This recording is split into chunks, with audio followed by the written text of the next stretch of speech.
Assalamualaikum warahmatullahi wabarakatuh.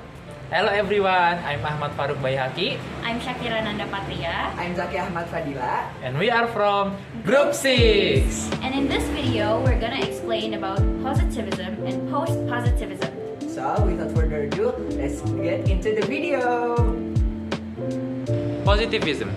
Positivism is the earliest scientific paradigm to emerge in the world of science. The basic belief of this course is rooted in the ontology of realism, which states that reality exists in accordance with natural laws. In fact, this course rejects the existence of theoretical speculation as a means to obtain knowledge. This term was first used by Saint Simon around 1825. Positivism is rooted in the empiricism. The philosophical principles of positivism were first developed by the empiricist Francis Bacon. The thesis of positivism is that science is the only valid knowledge, and only fact can possibly be the object of knowledge. In its development, there are three positivisms, namely social positivism, evolutionary positivism, and critical positivism. Post-positivism. Post-positivism is an improvement to positivism, which is considered to have weaknesses. It is a course that wants to fill in the gap in positivism. On one side, it agrees with positivism that reality exists according to natural law. On the other side, it argues that it is impossible for humans to get the truth from reality if researchers distance themselves from reality. Post-positivism is not a new philosophy in the scientific field, but it is indeed very close to positive paradigm. One indicator that distinguishes between the two is that post-positivists trust more in the process of verifying an observational finding through a variety of methods. Many influential post-positivists were realists. Doesn't this show that they do not recognize multiple realities and each society constructs their own reality? This view is incorrect because relativism is incompatible with daily experience in the world of science.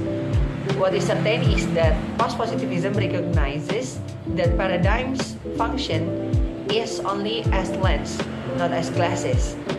Furthermore, relativism reveals that all views are true, while realists are only concerned with views that are considered the best and correct. Because of the view that people's perceptions are different, nothing is really certain. Objectivity is an indicator of the truth that underlies all investigations. If we reject this principle, there can be no such thing as inquiry. What must be emphasized here is that objectivity does not guarantee reaching the truth. Differences between positivism and post-positivism. Based on previous explanation, we can formulate the differences between positivism and post-positivism paradigms like this. Ontological assumptions. Positivistic is real, meaning that reality has its own existence and is ruled by natural laws and mechanisms that are fixed, while post-positivistic is critical realist, meaning that reality does exist but can never be fully understood. Next is epistemological assumptions.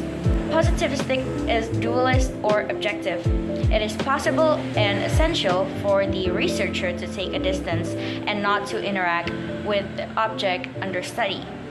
While post-positivistic is a modified objectivist, meaning objectivity remains an ideal setting or regulator, but objectivity can only be estimated by special emphasis on external guards such as tradition and critical communities. Methodological assumptions. Positivistic is experimental or manipulative.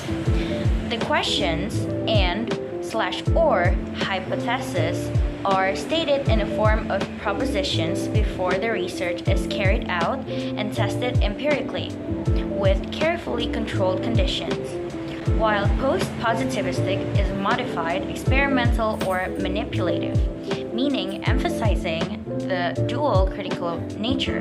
Correct imbalances by conducted research in a natural setting, using more quantitative methods, relying more on grounded theory and reintroducing discoveries in the research process.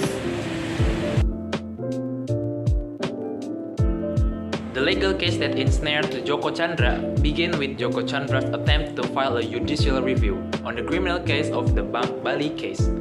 The attempt to file a judicial review for the criminal case was carried out by Joko Chandra amid his status, which has been declared fugitive. Starting from the post-positivism view that law as an entity that is not completely independent, where in certain legal events there is the influence of other factors.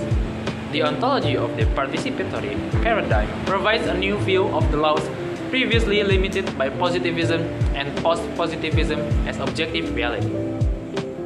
Through ontologies and epistemologies that integrate the subjective-objective reality of law, the participatory develops a more practical methodology. Paradigm of post-positivism. Ontology. Based on the view of legal post-positivism as a critical realism, it can be understood by conducting critical testing. Thus, the post-positivism paradigm puts Joko Chandra's legal case not only limited to the reality of legal events, but also the reality that there have been manipulative and corruptive, and the view of post-positivism must be tested critically, or critical realism. Epistemology. In contrast to the positivism paradigm, the post-positivism view sees law as an entity that is not completely independent. So it will provide a different view of Joko Chandra's legal case. In the view of post-positivism, there are other variables, non-legal, that contribute or influence the complexity of Joko Chandra's legal case. Methodology. Departing from the post-positivism view that law as an entity that is not completely independent, where in certain legal events there is the influence of other factors. Then to part the complexity of legal issues, including Joko Chandra's legal issue.